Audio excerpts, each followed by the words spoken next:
नई दिल्ली के India heritage centre में थ्रेड्स ऑफ फ्रीडम 2.0 मिट्टी से आत्मा तक की यात्रा कला प्रदर्शनी का भव्य उद्घाटन किया गया। इस प्रदर्शनी का आयोजन अकत्वा आर्ट्स फाउंडेशन ने किया है, जिसकी क्यूरेटर है सलोनी वाधवा। इस मौके पर सांसद सदानंद सेठ तानावड़े, इफ्को के उपाध्यक्ष बलबीर सिंह, एनसीडीसी के धनंजय कुमार सिंह और एएएफटी के चेयरमैन संदीप मारवा मौजूद रहे। सलोनी वाधवा के अनुसार इस प्रदर्शनी का उद्देश्य कलाकारों को मंच देना और भारत की समृद्ध कलात्मक विरासत को नई पहचान दिलाना है।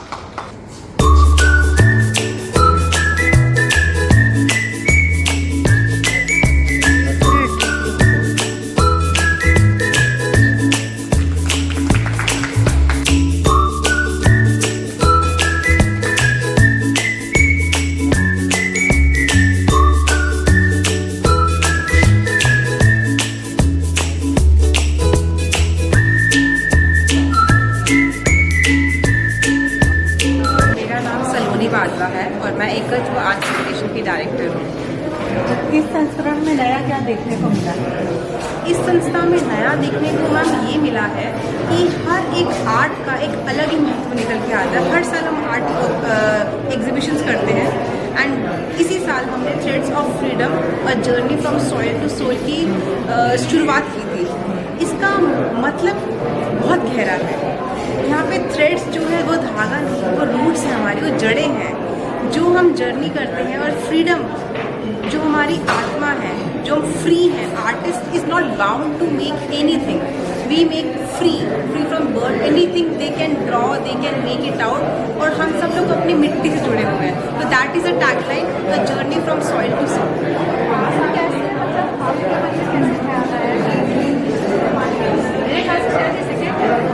नहीं, ये हमारी सेकंड एग्जीबिशन नहीं है, हमने बहुत सारी एग्जीबिशंस की हैं, बट इस सीरीज़ का जो हम नाम बता रहे हैं वो उसका सेकंड एडिशन है।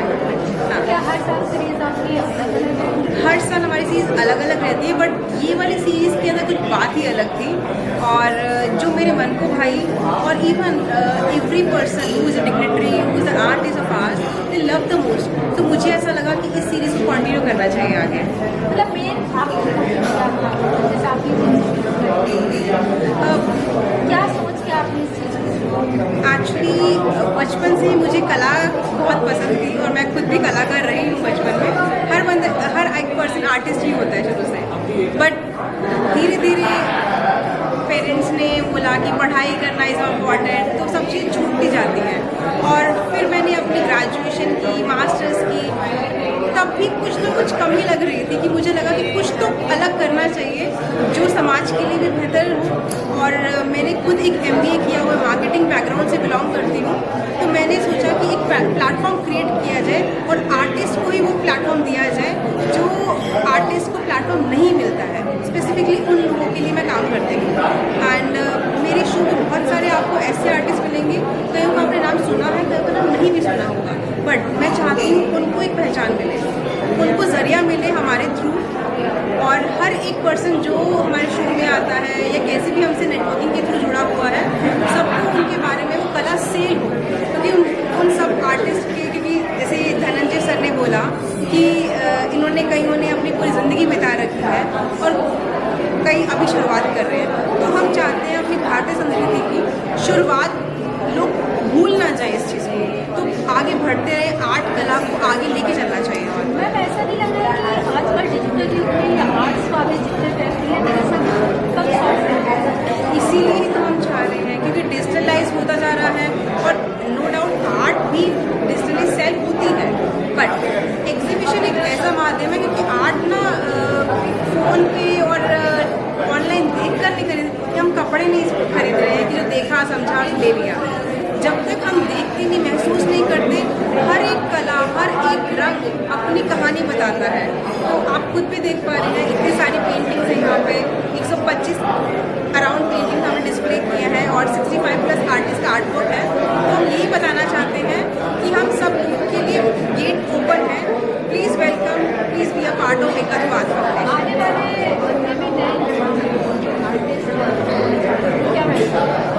आने वाले युवा के लिए ही मैसेज देना चाहती हूँ कि आप लोग ये मत सोचिए कि आर्ट के अंदर करियर नहीं है। पहला तो करियर है, आपकी डेडिकेशन इम्पॉर्टेंट है, आपको खुद पे ट्रस्ट करना पड़ेगा और एक नई इनोवेटिव थॉट लेके आनी पड़ेगी। कॉपी पेस्ट आर्ट में नहीं चलता है, तो आपको भी थोड़ा डेडिकेशन देना पड़ेगा और हम हैं आगे आपके। Member of parliament Rajya Sabha and from Goa.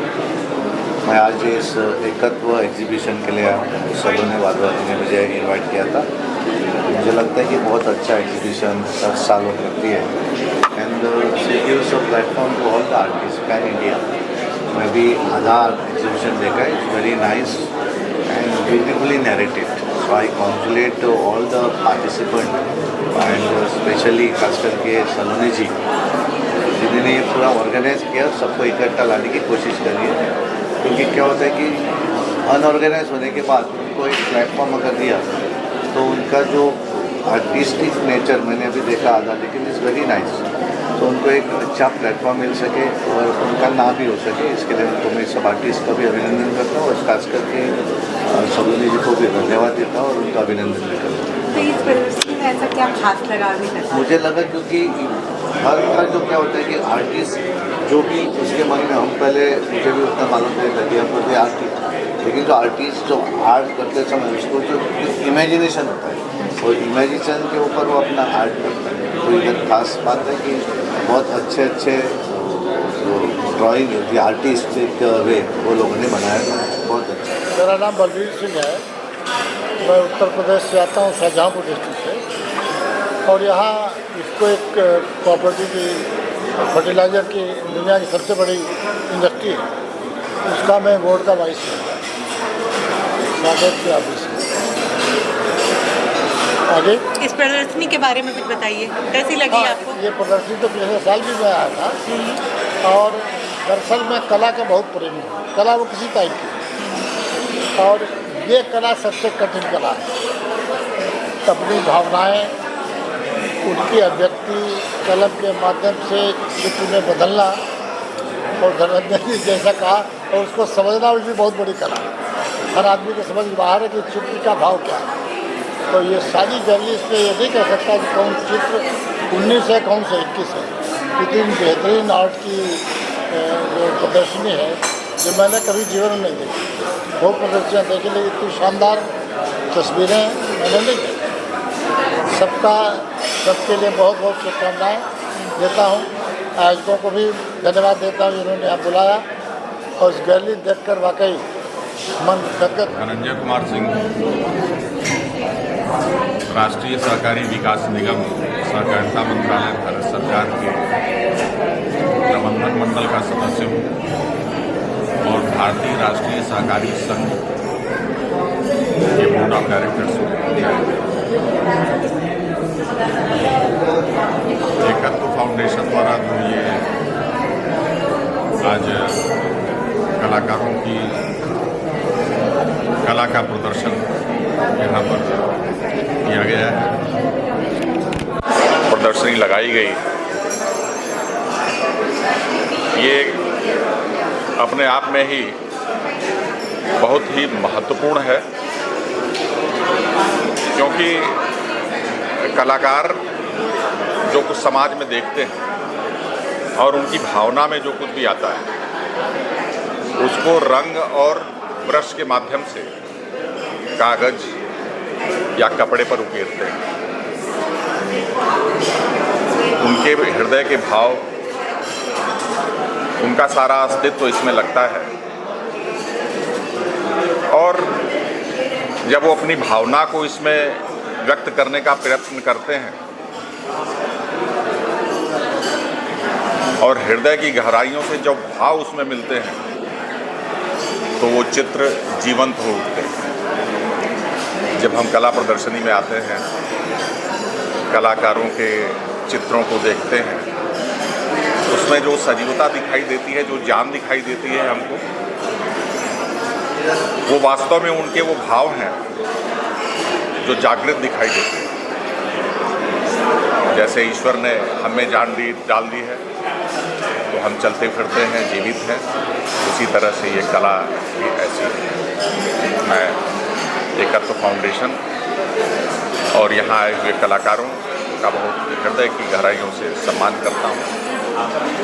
और शुभकामनाएं व्यक्त करता हूं कि सभी कलाकारों को उनके कार्यों के अनुरूप सम्मान मिले, पारितोषिक मिले, उनके सुंदर जीवन की व्यवस्था हो। जी का फाउंडेशन की तरफ से उन्होंने मुझे जो बुलाया, उनका तहे दिल से बहुत बहुत शुक्रिया अदा करता हूँ। इतनी खूबसूरत, इतनी ज़बरदस्त नेशनल लेवल के ऊपर जो ये आज एग्ज़िबिशन लगी है हैबिटेट सेंटर में, ऐसी कम एग्ज़िबिशन देखने को मिलती हैं। 125 से भी ज़्यादा चित्र यहाँ पर मौजूद हैं और करीब 65 से भी ज़्यादा आर्टिस्ट इस बड़ी एग्ज़िबिशन में भाग ले रहे हैं। मुझे लगता है ऐसी एग्ज़िबिशंस कम देखने को मिलती हैं। और मैं कतू फाउंडेशन के साथ में पिछले लगभग 1 साल से जुड़ा हूँ और हम सब लोग मिलकर के इस 2026 के अंदर हमारी ये दूसरी एग्जीबिशन है, सेकंड एग्जीबिशन जो दिल्ली के अंदर लगी है। इससे पहले हम लोग गांधी फाउंडेशन जो राजघाट के ऊपर है वहाँ पर ये हमने एग्जीबिशन लगाया था और वो भी बहुत अच्छा रहा। आज भी आप लोगों ने देखा इनॉग्रेशन के अंदर काफ़ी लोग थे, जो आर्टिस्ट हैं वो खुद हैं, जो व्यूअर्स हैं वो बहुत काफ़ी लोग आए हुए हैं और हमारे जो गेस्ट आए थे उन्होंने पूरी एग्जीबिशन को देखा और उसको सराहा और ये उन्होंने कहा कि भाई किस तरीके से आप लोग एक प्लेटफॉर्म दे रहे हो। ये आर्टिस्ट जो पूरे देश में कहीं ना कहीं अलग अलग जगहों से आए हैं, उस अलग अलग जगहों से जो आने वाले आर्टिस्ट हैं उनको आप लोग एक प्लेटफॉर्म यहाँ उपलब्ध करा रहे हैं। तो उससे क्या हो रहा है कि अपनी कला को एक साथ इकट्ठा करके अलग अलग जगह से आए लोगों ने अपने विचारों को, अपनी कला को यहाँ पर प्रदर्शित किया। तो मैं एकत्र की तरफ से सभी यहाँ आने वाले जितने भी हमारे आर्टिस्ट हैं उनका, जो लोग व्यूअर्स हैं उनका भी बहुत धन्यवाद करता हूँ।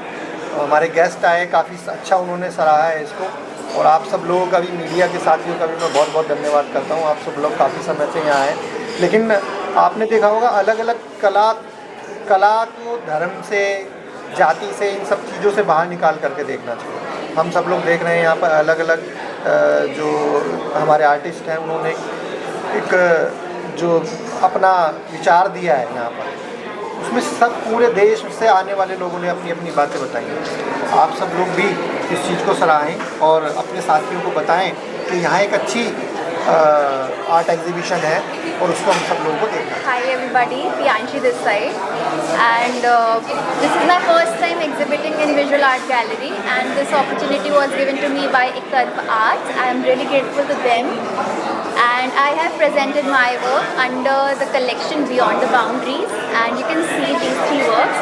One is displayed over there, and I have tried to depict that how we are connected and disconnected with the nature, and try to give everybody the message that even though we are getting disconnected from the world, but nature is always with us, within us, and we are not a part of nature, we are the nature. मेरा नाम अनाविया है और ये मेरी सारी paintings हैं। मेरा हमेशा से ही हिंदू माइथोलॉजी में बहुत इंटरेस्ट रहा है और मैंने सोचा कि क्या होगा अगर हम वहाँ होते। तो ये मेरी बुक है Alakshya, and all these paintings are based on this book. So इसमें कहानियाँ हैं, चित्रकार चित्र हैं और पोएम्स भी हैं। तो हर एक माइथोलॉजी से रिलेटेड है कि वो इमोशंस क्या होते हैं स्पिरिचुअली। तो इसमें मेन थोड़ा स्पिरिचुअली ज़्यादा है हर पेंटिंग में, वो इमोशन स्पिरिचुअलिटी का एक्सप्रेशन है, and it's all from Hindu mythology. I feel I so attached, so I have used acrylic paints. मतलब कितने साल हो गए? ये मेरा पहला साल है। अच्छा। और मतलब आइडिया मेरे पास 5 साल से था, but like this book has been printed just last month और ये मेरी फर्स्ट कलेक्शन है। इसमें 8 पेंटिंग्स हैं, उसमें से 3 आप देख सकते हैं और 2 और दूसरे उसमें। इस पेंटिंग का उद्देश्य क्या है और क्या संदेश देना चाहती हैं? सो बेसिकली ये सरस्वती माँ की है। मेरे को हमेशा से लगा है कि सरस्वती माँ को वो रिकग्निशन कह लो या वो इतने पॉपुलर नहीं है जितना होना चाहिए। यू नो, टैलेंट की देवी है वो। अगर वो नहीं होता तो शायद ये कला नहीं होती, ये रचनाएं नहीं होती। तो उनको मेरी बुक में मैंने एक दर्जा दिया है, इंट्रोड्यूस करवाया है और शायद आगे एज ए हीरो करूँ कि हमारे मेन कैरेक्टर का उनके सबसे ज़्यादा इफ़ेक्ट रहेगा। और इस पेंटिंग में जैसे कि एक बच्चा है और वो किस तरह उस उजाले की तरफ जा रहा है, कि माँ सरस्वती उसे बुला रही है। क्या वो हमेशा से आशीर्वाद था या उसका खुद ही दिलचस्पी थी कि मैं उस जगह। मैं रेमी पोद्दार नोएडा से हूँ, आर्टिस्ट। और मैं जो पेंटिंग बनाती हूँ उसमें बेसिकली जो हमारे समाज में उथल पुथल है या जो हमारे सराउंडिंग जैसी भी बुरी चीज़ें हैं, नकारात्मक चीज़ें हैं या जो भी है, तो उसको कैसे हम अपने आप को कंट्रोल करें, कैसे अपने उस आध्यात्म से जुड़ें और इन सब चीज़ों का मिला जुला प्रकृति से भी इंस्पायर, प्रकृति, वुमेन, सबको ले करके एक मेरे माइंड में थॉट चलता रहता है, जिसकी वजह से मैं ऐसी पेंटिंग बना पाती हूँ। और यदि हम उथल पुथल हैं बाहरी दुनिया की वजह से, तो हम अपने आप को कैसे शांत रख सकते हैं। इस वजह से हम उसको मेडिटेशन रूप में, तंत्र के रूप में उसको विकसित करते हैं। और जैसे इसमें मैंने अनहद का वो दिया है, हार्ट चक्र, जिससे कि हम अपने आप को एक स्पिरिचुअल और किस तरह से अपने आप को कंट्रोल करें, वो है। दूसरी पेंटिंग में मैंने ये थ्रोट चक्र दिया है, जिसमें विशुद्धि चक्र होता है बेसिकली, जिससे कि हम अपने मतलब बोलने की जो क्षमता होती है उसको एक अच्छे ढंग से व्यक्त कर सकते हैं। और ये सारे चक्र जो 7 चक्रास है, मुझे बहुत अच्छा लगता है मेडिटेशन करना और चक्रास के ऊपर काम करना। तो मेरी पेंटिंग यही दर्शाती है कि एक वुमेन को कैसे शांत रह के और एक कमल के फूल की तरह खिलना है इसके कीचड़ में। तो ये मैम क्या आपकी फर्स्ट है कि इससे पहले भी आप कर चुके हैं? मैंने ग्रुप शो लगभग 45 to 50 अराउंड कर लिया है। मेरी एक सोलो शो भी थी जो यही हैबिटेट के अंदर ही ओपन कैंप होती थी। और मैंने बहुत मैंने कैंप्स किए हैं जहाँ मुझे बहुत अच्छा सराहा गया कि आपकी पेंटिंग्स बहुत अच्छी बनती है और आप इस तरह की पेंटिंग बनाते हो, तो ये कहीं भी प्लेस की जा सकती है। तो मैं IIM गई थी जम्मू, वहाँ से जैन यूनिवर्सिटी ने मुझे बुलाया था, और भी बहुत सारे, अभी बरेली में था। फिर एक शब्द उत्सव, बहुत बड़ा यहाँ उत्सव हुआ, वो वहाँ भी हमने एक पेंटिंग बनाई थी जिसमें ये सारी थीम दिया हुआ था, बट उसको भी मैंने एक वुमेन से जोड़ के बनाया था और वो भी मेरे लिए बहुत अच्छा रहा। और कुछ बुक्स पब्लिकेशन वालों ने भी मुझे कहा कि आपकी ये पेंटिंग बुक्स में जो कवर पेज है उसके लिए। स्वामी एक सीनियर आर्टिस्ट, दिल्ली से हूँ मैं, और यहाँ पर जो शो चल रहा है इसमें मुझे एक सीनियर के नाते इन्होंने एक गेस्ट में मुझे आमंत्रित किया हुआ है। तो मेरी पेंटिंग कुछ पेंटिंग इन्होंने रखी है और मुझे बहुत खुशी है कि एक सीनियर्स के पेंटिंग को उन्होंने सहारा है। और जो अपकमिंग आर्टिस्ट हैं उनको कुछ देखने का, कुछ सीखने का, कुछ मीडियाज़ को, कलर स्कीम्स को जो जितने भी इसमें यूज़ किया हुआ है और जितने भी इसमें पेंटिंग्स की जो फीलिंग्स है वो दूसरे को भी बहुत अच्छा लगेगा। और आई थिंक मेरे को समझ में यही है कि जो मेरी पेंटिंग्स है और जो मैंने अपने बनाया, हमेशा मेरी पेंटिंग में कुछ ना कुछ स्टोरी होती है। तो ये बनारस जो पूर्णिमा की रात में जो पूजा होती है वहाँ पर घाटों में रात को 4 बजे अर्घ देती हैं लेडी, वो मैं फीलिंग्स इसमें दिखाया हुआ है। जो एक नाइट का जो सीन है इसमें कैसे एक आस्था के ऊपर में कैसे लेडीज़ मतलब पूजा करती हैं, वो मैंने इसमें फीलिंग दिखाया है। तो आप इसमें देखेंगे, इसमें कलर स्कीम्स और कंपोजिशंस और इसके जो टेक्सचर्स हैं वो आपको एक अलग से ही इंटरेस्टिंग इसमें दिखाई दे रहा होगा। तो ये मेरा एक इसमें भावपूर्ण पेंटिंग्स है जो लोगों को बहुत पसंद आ रहा है और मैं भी बहुत खुश हूँ कि मेरी पेंटिंग्स को उन्होंने सहारा है और जितने भी पब्लिक्स आ रहे हैं तो वो देख के इनको बहुत अच्छा लगता है। और मैं यहीं दिल्ली में हूँ, गढ़ी में स्टूडियो है हमारा, वहाँ मैं काम कर रही हूँ। और ये मैं सीरीज़ में काम करती हूँ। और ये जो मेरी सीरीज़ है ये मेरी लिविंग रूट ब्रिज पे है, जो अभी अपने प्रधानमंत्री ने पद्मश्री भी दिया है, जो जनजाति इसको बनाती है। और ये सीरीज़ बनाने का मेरा पर्पज़ सिर्फ इतना है कि मैं लोगों के बीच ले जाना चाहती हूँ कि अपने इंडिया में ऐसी जगह भी है जहाँ इस तरीके के आदिवासी रहते हैं, जो लिविंग रूट ब्रिज इसलिए क्योंकि वो जड़ों से बुन के इसको बनाते हैं। बरसात में बारिश बहुत होती है तो आने जाने के लिए इसको यूज करते हैं। और इसका एक पर्पज़ ये भी है कि वो जनजाति जो मनुष्य है वो प्रकृति के साथ रहते हुए उसको कैसे अपने लिए यूजफुल बनाती है। और मैं ये संदेश देना चाहती हूँ कि हम लोगों को भी इनसे सीखने की ज़रूरत है। सभी को राधे राधे। हाँ, सबसे पहले सभी को राधे राधे। मेरा नाम रमेश कुमार साव है, मैं कोलकाता से हूँ और मैं सीरीज़ वाइज काम करता हूँ, जैसे गणेश, बुल, हॉर्स, ऐसे में काम करता हूँ। और इस पेंटिंग में मैंने एक्रेलिक विद ऑयल कलर से बनाया है कि दोनों अगर कितने अच्छे से मिक्सर एक साथ में जा सकते हैं। तो ये आपका फर्स्ट एक्सपीरियंस रहा? हाँ, तो कैसा रहा? बहुत ही अच्छा रहा और बहुत ही कुछ सीखने को भी मिल रहा है। हाँ। नेक्स्ट टाइम कोशिश करूँगा इससे भी बेटर वर्जन करने को अपने पेंटिंग को।